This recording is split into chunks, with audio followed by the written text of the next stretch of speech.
you. Welcome back. The Nifty is holding 18,000 mark as we speak, but we're still down 100 points in the Nifty. This is the fourth consecutive day of decline for the benchmark indices. And this week, the Nifty is down 1.5%, while the mid-cap index, which has been underperforming, has lost close to about a little more than 3%. There is a flight of safety to pharmaceutical names, so Divi's Laboratories, Cipla, Sun Pharma, Dr. Reddy's. These are the four large cap gainers, that you have today. So Divi's Laboratory up 3%, while the others like Cipla up 1.8, Sun Pharma 1.5, Dr. Reddy is gaining 1%. So that's where the gains are concentrated. So that's a good time then to get in a check on how the hospital business is panning out. Has this recent COVID scare resulting in higher occupancies? Is that something hospital companies are seeing on the ground? Sandhya J, the group CFO at Narayana Health, is joining in to talk about the outlook of Narayana. Good morning, ma'am, and thanks so much for joining in, and season's greetings to you. But we're not starting the festive season on such a good note, right? Globally, everyone's worried about COVID, particularly in China and US. The fear is that it's going to spread to India. There are already warnings and precautions that India needs to also mask up and be vigilant. Can you tell us what is it that you are seeing at Narayana Health? Good morning. Thank you for inviting me. So far, from on the ground point of view, we are not seeing any caseload or any alarming rate of diagnosis or hospitalization. So we are not seeing that. So there are, at the moment, it's more a wait and watch mode. From a preparedness point of view, of course, we are well prepared because we've gone through 3 waves and we've created that flexibility inside our infrastructure to be able to manage if there is a wave. For example, we have beds that can be converted into ICUs, HDUs. We have adequate manpower. During the Delta wave, the second wave, we had in a 2 months time span, I think we did over 3 lakh bed days. So that was the kind of volume we were able to accommodate and serve. So I think if there is a way, we are prepared. But the other aspect is that we don't know if it is that state that we should start panicking. I think there is some level of hybrid immunity which is there. One, because of the vaccination coverage. And second, also because most of India has got infected with COVID in some form or the other, and therefore there is some natural immunity. So we have to wait and watch. So I wouldn't yet say that the year is not starting on a good note. I think we should be positive and look forward to a healthy 2023. Of course, that point is definitely taken, but it's also good to know that larger hospital groups like the Narayana Group is well prepared in case the situation, gets out of control. Is it the same with the rest of the industry as well? How prepared are government hospitals, for example, with the infrastructure, supply chain? Because, we were speaking to a Path Lab company a couple of days ago, and they said that there could be some supply constraints because, they sort of will take some time to ramp that up. But from an industry standpoint, your view? So one is that we should see what type of, even if assuming there is a wave, hypothetically, we should see what type of wave it is. So if it was like the Omicron, which was a mild wave or a variant of Omicron, then it does not require so much capacity, so much hospitalization, and so much more intensive treatment. So I think if that kind of a wave comes, I think the country is reasonably well prepared. I think the country handled Omicron very well. Now, I also think that enough capacity has got created in the country post-COVID across, not just, at different private as well as in public infrastructure. So I would believe that we have to see what intensity at which even if a wave comes, it comes. But I think we are reasonably prepared as a country. That is how we feel about it at the moment.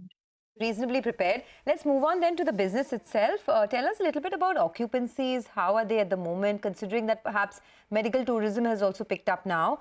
And what is the average revenue per occupied bed currently versus what you did in the last quarter?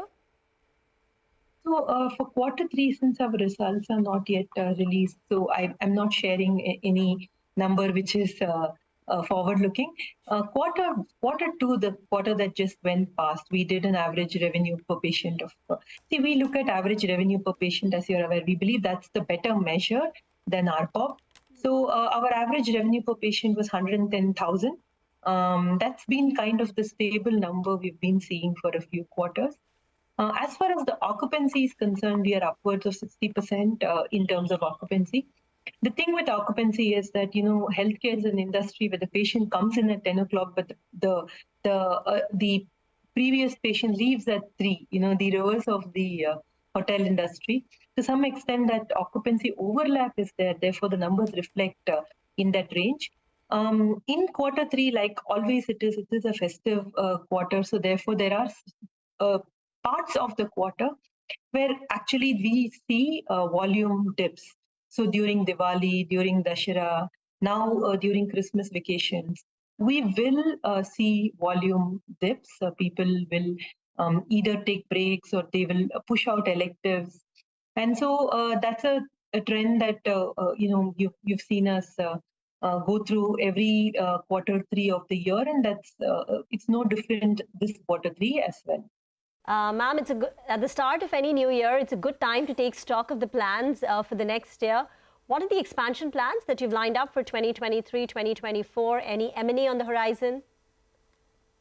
Sure. So from an expansion point of view, like we've earlier guided as well, we have been very, very conservative in terms of our capex investments during the COVID period because it was a lot of wait and watch.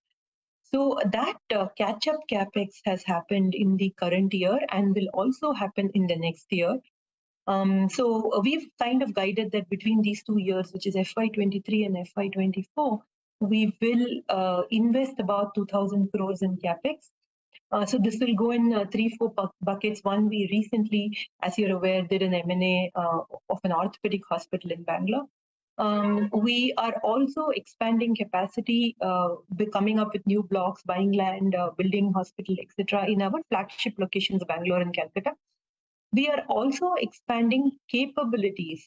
After cardiac, our next big service line is oncology, and it's growing and picking up across. So therefore, we have been investing in capability in oncology across our network. So those expansions are happening as well. As far as M&A is concerned, we are more cautious, and we would do investments only when it's the ROCE justifies our business model and our financial thresholds. So if there is an interesting M&A, we will look at it, but we aren't factoring an active M&A strategy. Finally, you all are aware of the Cayman expansion, which is on track. We've committed to invest about $100 million in a new hospital in Cayman. The radiation therapy block, which comes up ahead, is almost done, and I think early next year we will be able to commission it. And the hospital per se will come 18 months from then. Okay. What about other avenues of growth like diagnostics, pharmacies, home care plans? About a couple of years out, how do you see these shape up? So definitely the market clearly is both in hospital and out of hospital, because more and more patients are looking for convenience, but also in terms of a holistic experience, an end-to-end experience where all needs of the patients are taken care of. And right now, the healthcare market is a little fragmented in that fashion. There is a lot of work that's happening in that space across the board, and it is little early for me to comment on where our plans are in that space, but we definitely see that as an opportunity that we need to be able to provide holistic care to our patients. So maybe we'll come up with more information and updates on that, or maybe when we talk next time. Thank you very much for joining in, and season's greetings to you, your family, and everyone at Narayana Health. By the way, the Nifty's once again slipped below that 18,000 mark. So this 18,000 level is the mean and the median around which the market moves have taken place in the first 1 hour of trade, actually 30 minutes of trade. But let's move on and invite the next corporate on Bazaar today. Now, Goldman Sachs is bullish on KPIT Technologies. The company, KPIT Tech, recently bagged